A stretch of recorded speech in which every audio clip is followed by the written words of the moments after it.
Les collections publiques mettront, elles, plus de 4 ans pour regagner enfin les musées qu'elles avaient dû fuir.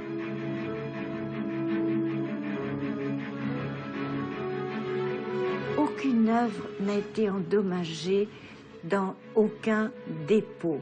Et comme dit ma mère, de clou à clou, tout est revenu. C'est quand même extraordinaire.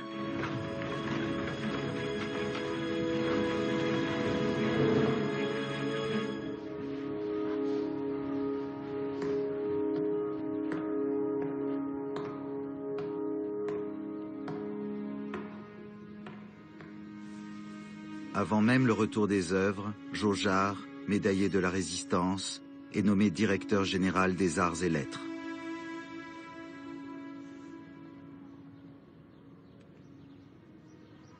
Je vois le moment où il a été fait Grande Croix de la Légion d'honneur et où je lui ai dit, c'est peut-être le seul moment où j'ai pu lui dire, je pense, Jacques, que cette décoration est bien méritée à cause de vos activités dans la Résistance. Il ne m'a pas répondu. Sa liaison avec Jeanne Boitel, elle aussi décorée, est de moins en moins clandestine. En 1946, Jeanne est enceinte. Jaujard et son épouse divorcent. Jeanne Boitel deviendra Madame Jaujard 12 ans après la naissance de leur fils, François-Xavier.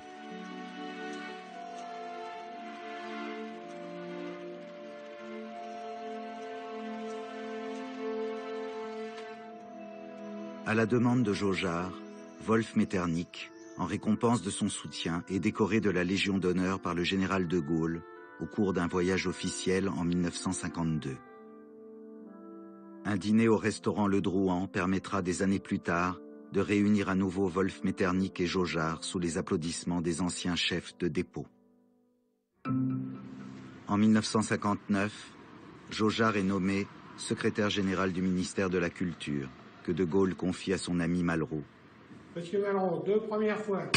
André Malraux, l'écrivain superstar, a pourtant échappé de justesse à 3 ans de prison ferme en 1923 pour le vol des bas-reliefs qu'il avait arrachés du temple de Bantesrey au Cambodge. Jacques Jaujard, gardien du trésor, au service de Malraux, grand ministre et ancien petit vandale, l'ironie de l'histoire s'invite juste avant la fin. Une histoire qui finit bien est une histoire inachevée. Des budgets à l'intendance, il planifie tous les chantiers du nouveau ministère. Malraux, que Jaujard admire, le congédie pourtant sans élégance en avril 1966, après 8 ans de loyaux services. Un matin, à 71 ans, c'est en entrant dans son propre bureau qu'il se trouve nez à nez avec son remplaçant. Il demande audience au ministre. Malraux répond qu'il veut du neuf, du nouveau, du moderne, mais lui promet un titre honorifique auquel Jaujard semble croire. Il attendra des mois que le téléphone sonne.